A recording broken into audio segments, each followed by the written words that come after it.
오늘은 압도적인 위로가 넘치는 고난도 이기게 한다라는 제목으로 말씀을 나누겠습니다. 하나님이 주신 은혜는 역설적인 은혜일 수 있다. 자, 하나님의 은혜는 역설적인 은혜다. 그래서 오늘 고린도서 1장 5절에 보면 그리스도의 고난이 우리에게 넘친 것 같이 우리의 위로도 그리스도로 말미암아 넘친다는 거예요. 여러분, 우리의 고난이 지금 넘쳐날 때가 있어요. 한두 가지 고난도 아니고 그냥 가정의 고난, 관계의 고난, 또 재정적인 고난, 이런 고난이 넘치지만 결국 하나님의 은혜가 넘쳐버리면, 위로가 넘쳐버리면 어떤 고난도 이길 수 있는 줄로 믿습니다. 누구에게나 참 위로가 필요해요. 내가 지금 사람의 눈에 보기에는 야, 저 사람 무슨 위로가 필요하겠냐 할 정도로 잘 돼 보이는 사람도요, 사실은 위로가 없이는 절대 고난을 뛰어넘을 수 없습니다. 여러분, 누구에게나 오늘 다 고난이 있을 수 있고 고난이 넘칠 수 있지만 하나님이 주시는 위로가 저와 여러분의 모든 고난을 뛰어넘을 수 있는 용기를 주게 될 줄로 믿으시기 바라겠어요. 그래서 오늘은 이 고린도서 1장 말씀을 통해서 넘치는 고난과 압도적인 위로에 대한 주제로 오늘 이 말씀을 나눌 때에 정말 저와 여러분의 생에 야, 우리 하나님이 나를 이렇게 위로하시는구나, 이 위로로 이 사순절의 이 고난의 이 시간에 우리 모두가 어떤 고난도 뛰어넘을 수 있게 되시기를 예수 이름으로 축원합니다. 자, 첫 번째는 하나님은 압도적인 위로의 하나님이다. 자, 따라 하나님은 압도적인 위로의 하나님입니다. 그래서 이 고린도후서 1장 3절에 보면 자, 압도적인 위로의 하나님에 대한 말씀이 나와요. 시작. 찬송하리로다. 그는 우리 주 예수 그리스도의 하나님이시요 자비의 아버지시요 모든 위로의 하나님이시요. 여러분들 믿으시면 아멘. 자, 모든 위로의 하나님, 그냥 위로가 아니라 모든 위로, 위로의 하나님. 그 위로의 하나님 할 때 위로의가 한국말로는 위로인데 이 히브리어의 그 원어의 그 시제가 뭐냐면 현재 분사형입니다. 이것은 뭐냐면 하나님의 위로가 중단 없이 계속 된다는 거예요. 여러분, 우리에게 하나님의 위로는 중단 없이 계속 될 줄로 믿습니다. 중단 없이 계속 되니까 이게 압도적으로 우리에게 주신다. 노아의 홍수가 일어났을 때 그 비가 압도적으로 중단 없이 내려 전 세계에 그 홍수가 났어요. 전 세계. 예? 이스라엘 백성들이 애국 군대는 쫓아오고 앞에는 홍해물이 넘쳤어요. 근데 압도적인 하나님의 은혜가 임하니까 홍해가 갈라지고 하나님의 그 압도적인 은혜로 모든 고난을 뛰어넘은 줄로 믿습니다. 여러분, 다니엘이 하나님 앞에 감사하고 하루에 3번 감사했더니 사자굴에 들어갔는데 그 사자들이 다 입을 천사들이 다 막아버렸어요. 그 압도적인 위로가 다니엘을 고난에서 이기게 해 주신 줄로 믿습니다. 특별히 오늘 이 위로라는 이 단어가요, 고린도 후서 1장에 보면 무려 한번 읽어보세요. 10번이나 나와요. 10번. 10번이나 나와요. 여러분, 오늘 이 압도적인 위로의 하나님이 저와 여러분의 고난을 능히 이길 수 있게 해 주실 줄로 믿습니다. 그래서 여러분, 첫 번째로 압도적인 위로의 하나님은 모든 고난당한 자를, 모든이라는 단어를 주목하세요. 자, 그래서 오늘 이 고린도서 1장 4절을 보시면 한 구절에 위로라는 단어가 3번 나옵니다. 무려 3번. 다 같이 한번 읽겠습니다. 시작. 우리의 모든 환난 중에서 우리를 위로하사 우리로 하여금 하나님께 받는 위로로서 모든 환난 중에 있는 자를 능히 위로하게 하시는 이시로다. 할렐루야. 이 하나님이 주시는 이 압도적인 위로가 모든 환난 중에 있는 자들, 그래서 이 모든 하나님이 주시는 위로가 모든 사람들을 다 위로해 주신다는 거예요. 오늘 여러분, 이 고린도후서가 쓰여진 배경을 보면 그 당시 이 고린도 교회는 사도 바울이 전도함으로, 고린도에 가서 사도행전 18장에 보면 고린도에 가서 전도함으로, 성령님의 능력으로 전도함으로써 정말 이 교회가 크게 성장했습니다. 그런데 그 교회 안에 이제 요즘으로 말하면 신천지와 같은 이단이 들어와 가지고 교회를 막 흔들어놨어요. 막 교인들이 예수 외에 다른 구원의 길이 있다고 한 이단들이 들어오니까 막 혼란스러워진 거예요. 또 유대주의자들이 들어와 가지고, 그 당시 유대주의자들의 특징이 뭐냐면 예수만 믿어서 끝나는 게 아니다. 할례를 받아야지만 구원받을 수 있다. 그 교인들을 큰 혼란 속에 빠뜨렸습니다. 뿐만 아니라 이 교회를 개척한 사도 바울이 무슨 사도냐? 12제자도 아닌데 무슨 사도냐? 그리고 사도 바울이 이 가시가 있었잖아요. 병이 있었는데 진짜 하나님이 살아계신다면 자기 병이나 고칠 것이지 하면서 이 주의 종을 공격하고 그랬습니다. 자, 그럴 때 이 교회가 전체적으로 어려움 가운데, 고난 가운데 있을 때 하나님 사도 바울을 통해서 자신이 하나님이 주시는 그 위로로 모든 고난을 이겼듯이 우리가 받는 위로로 당신들도 이 압도적인 위로의 하나님께서 위로해 주실 것이다 라고 말하는 거예요. 여러분, 하나님 주신 이 위로는요, 우리 모든 성도님들을 오늘 다 위로할 수 있습니다. 할렐루야. 그러므로 우리는 신앙생활 할 때 꼭 잊지 말아야 될 것은, 내가 아무리 고난이 넘친다 할지라도 얼마든지 하나님 주신 위로 받으면 우리는 어떤 고난도 이길 수 있다는 것 믿으시기 바라겠어요. 두 번째는 압도적인 위로에 하면 지금도. 자, 지금도라는 이 단어를 주목해야 됩니다. 그래서 이 하나님의 그 위로는 지금도 24시간 우리에게 계속된다는, 마치 어미가 자식을 위로한 같이. 자, 이사야서 66장 13절에 보면 어미가 자식을 위로한 같이 내가 너희를 위로한다. 하나님 우리를 위로하실 때 어미가 자식을 위로. 여러분, 어미가 그냥 자식을 위로하는 거예요. 자기 태에서 난 자식을 우리 어머니는 생명 걸고 우리 자식을 그냥 정말 그야말로 압도적인 위로죠. 여러분, 우리 한 사람 한 사람 하나님이 이렇게 십자가에서 고통을 당하시고 구원해 주시고 지금까지 도와주시고 앞으로도 도와주실 줄로 믿습니다. 이거 하나만 생각해도 얼마나 그냥 큰 위로가 되는지 모르겠어요.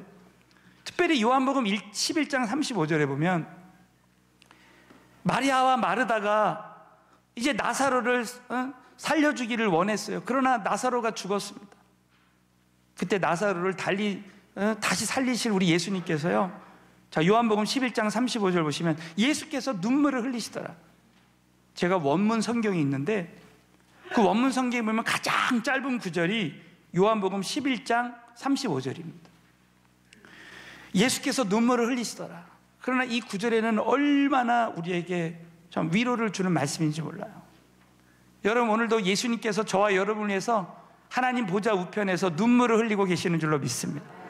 눈물을 흘리면서 위로를 해주시는 거예요. 위로를 해주시는 거예요.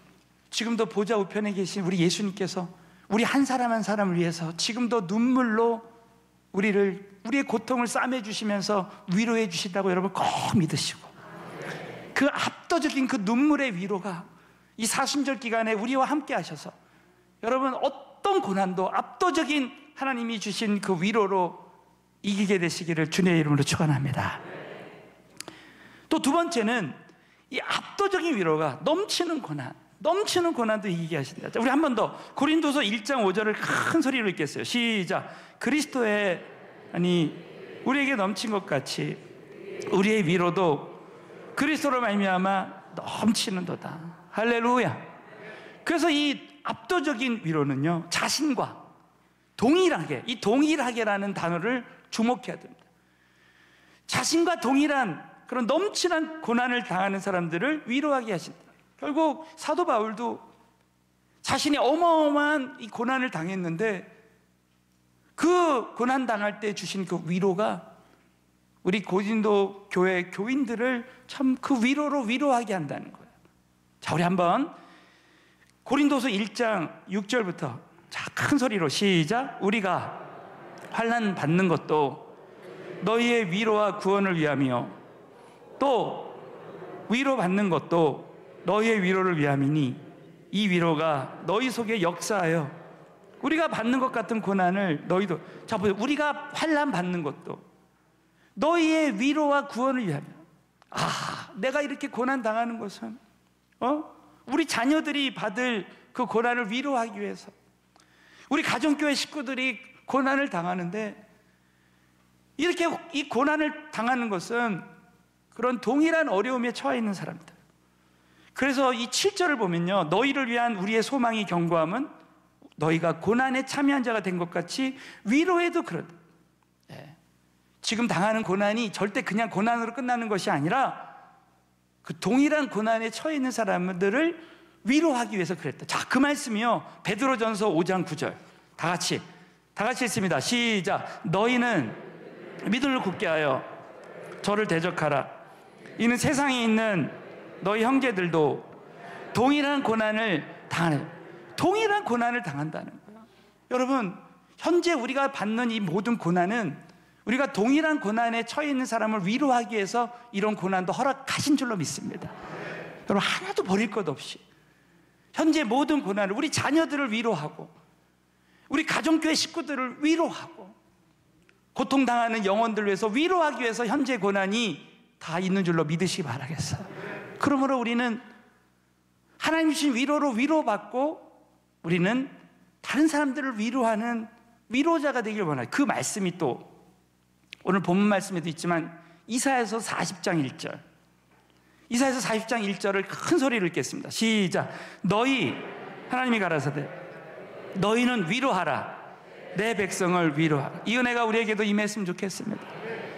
여러분, 그렇다면 우리 모두가 이 사순절 기간에 어떤 고난을 당한다 할지라도 하나님의 그 압도적인 고난을 통해서 저와 여러분이 위로받고 정말 저와 여러분의 가족들, 만나는 사람들마다 위로하는 은혜가 임했으면 좋겠습니다. 그래서 여러분, 하나님의 위로를 받은 사람은 다른 사람을 위로하게 되어 있어요. 여러분, 우리 자녀들을 꼭 위로해 주시고 또 우리 배우자를 꼭 위로해 주시고, 남편들이 지금 많이 시리에 빠져 있어요. 제가 신방을 다녀보면 정말 어려움 당하는 많은 분들이 있습니다.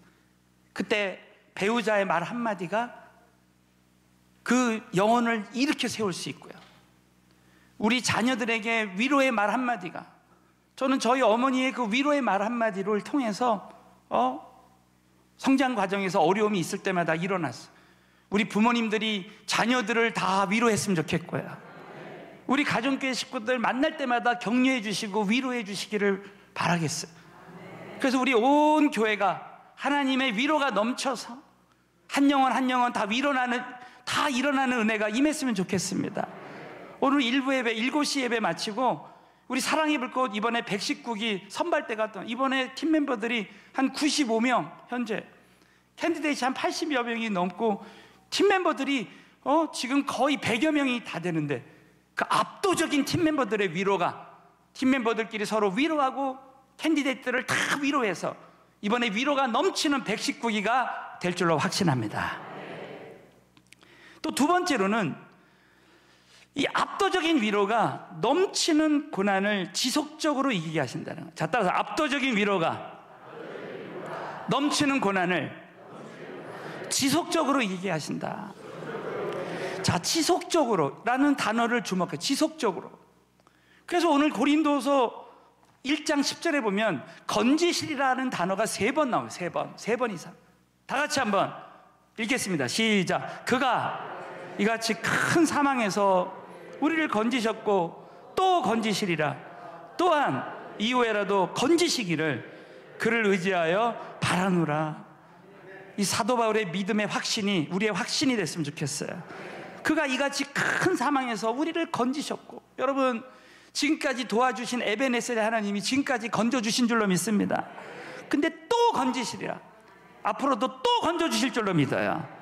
그리고 또한 이후에라도 어떤 고난이 온다 할지라도 건지시기를 그를 의지하여 바란다는 거예요. 야, 지금까지 하나님 주신 위로로 모든 고난을 이겼는데 앞으로도 어떤 고난이 닥쳐도 하나님이 다 건져주실 줄로 믿습니다. 그 이유는 전능하신 우리 하나님께서 이 모든 고난을 주관하신다고 믿고, 심지어는 왕의 마음도 다 주관하신 하나님. 여러분, 그 말씀이요, 우리 마지막으로 잠언 21장 1절을 한번 보세요. 다 같이 한번 읽어볼까요? 잠언 21장 1절 시작. 왕의 마음이 여호와의 손에 있음이 마치 보의 물과 같아서 그가 임의로 인도하시느니라. 여러분, 이 말씀은 왕의 마음이 자, 바로 왕이라든지 성경의 아다삭스다 왕이라든지 느부갓네살 왕의 마음도 하나님 손에 있다는 거예요. 여러분, 지금의 모든 고난은 하나님 손에 있는 줄로 믿습니다.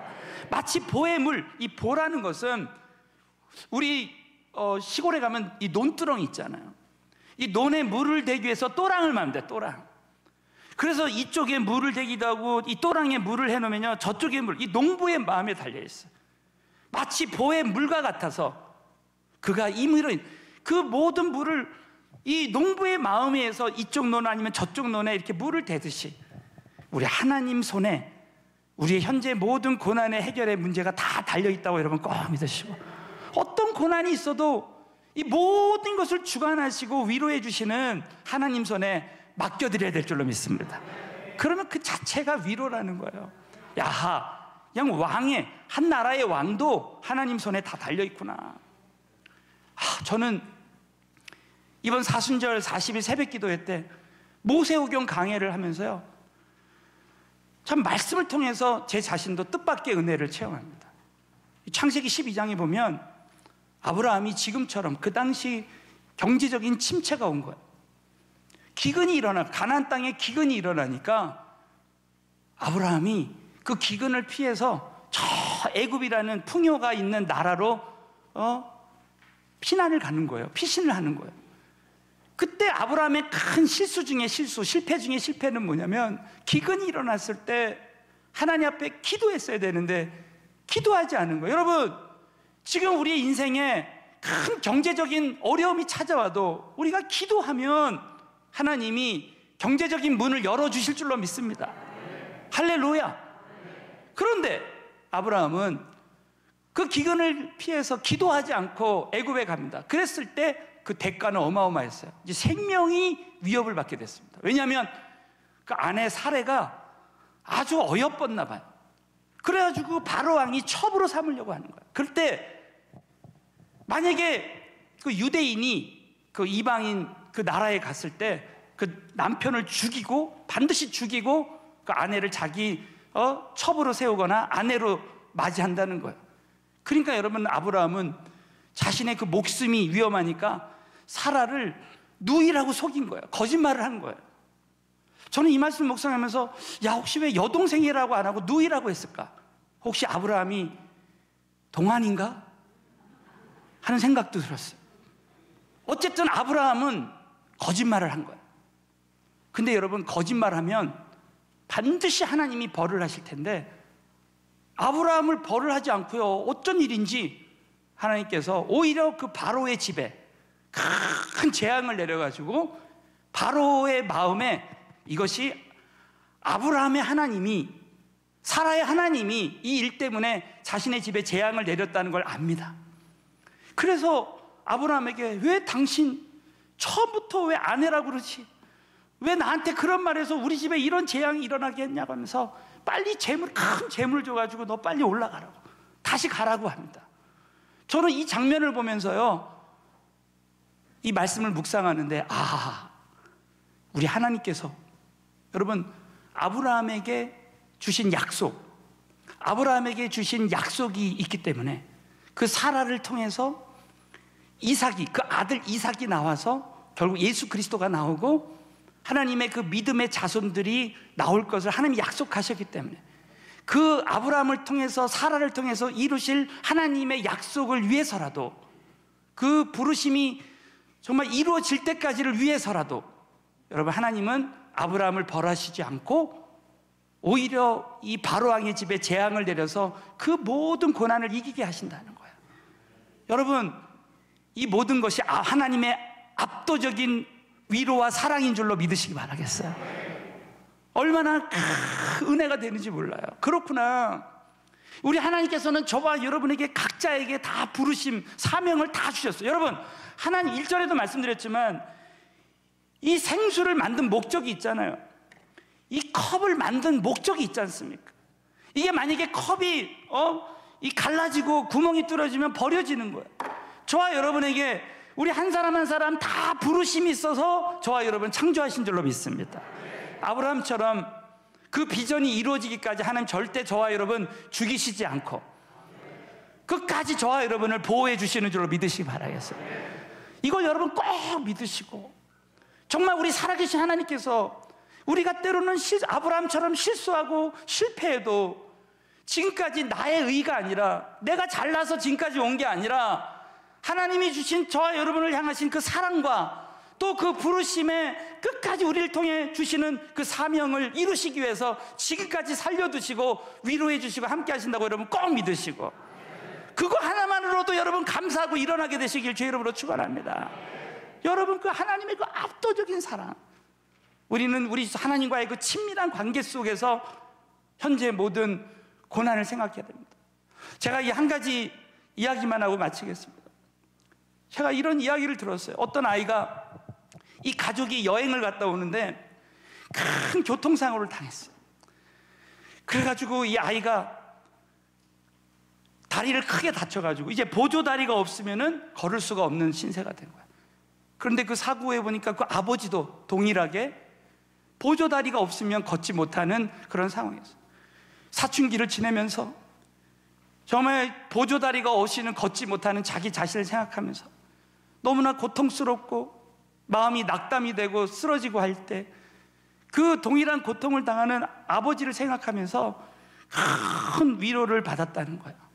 어려움이 있을 때마다 아버지가, 얘야, 너 절대 무너지면 안 된다 하면서 아버지가 위로하고 위로해서 드디어 대학 입학식을 하게 된 거예요. 입학식 때 아버지가 막 울면서 우리 아들이 이렇게 어려운 가운데서도 대학에 입학했다고 아버지가 막 눈물을 흘리면서, 그러면서 이제 입학식을 마치고 나가는데 갑자기 그 길거리에 차가 막 달려오는데 어떤 꼬마애가 그 차도로 들어간 거야, 모르고. 그래가지고 그 아이를 살리려고 아버지가 그 보조다리를 탁 팽개치고 그냥 전속력으로 달려가지고 그 아이를 싹 이제 구출해낸 거예요. 그때 이 아들이 깜짝 놀란 거야. 아니, 우리 아버지가 정상인이었다. 그래가지고 그 엄마한테 물어, 엄마도 봤지? 아빠가 전속력으로 달리는 거 봤지? 그랬더니 엄마가 그런 얘기를 하는 거야. 아들아, 네가 참 놀랐겠지만 사실 아빠는 그때 사고 때 팔만 다친 거야. 다리가 다치지 않았지만 너를 위해서, 너를 위로하기 위해서 아빠가 같이 보조다리가 지금까지 네가 대학에 입학할 때까지 너와 그 고통을 함께 하려고 했던 거야. 그러면서 이 아빠가 그 장면을 보고 눈물을 흘리고 이 아들도 눈물을 흘리면서 아빠가 말없이 그 길을 걸어갈 때 이 아이는 앞서 걸어가는 아빠를 보면서 정말 눈물을 흘리면서, 야, 아빠가 이렇게 나를 위로해 주셨구나. 그 이후로도 이 아이는 압도적인 그 아버지의 그 위로를 통해서 계속해서 어떤 고난도 이겨나갔다는 이야기를 들었습니다. 저는 이 이야기를 들으면서, 야, 그래, 우리 예수님께서, 여러분, 우리가 천국에 가면 우리는 부활의 몸으로, 정상의 몸으로 우리는 살아계신 우리 주 예수님을 만나게 될 줄로 믿으시기 바라겠어요. 근데 그때 우리 예수님의 몸은 불구가 돼 있을 거라는 거예요. 그 창에 찔리시고 그 못에 그 다리와 손이 박히시고 그 자신의 그 형상을 파손시키면까지 우리에게 구원을 주시고 우리에게 그 위로를 주시는 그 예수님의 희생이 여러분 절대 헛되지 않도록 그 예수 그리스도를 통해서 주시는, 지금도 보좌 우편에서 눈물 흘리시면서 저와 여러분을 위로해 주시는 그 주님의 위로가 이 사순절 고난의 기간에 여러분 함께 하셔서 정말 여러분도 이 고난에 함께 금식하면서 새벽 기도하면서 동참함으로 수많은 고난당하는 자들을 위로하는 위로자가 되시기를 주님의 이름으로 축원합니다.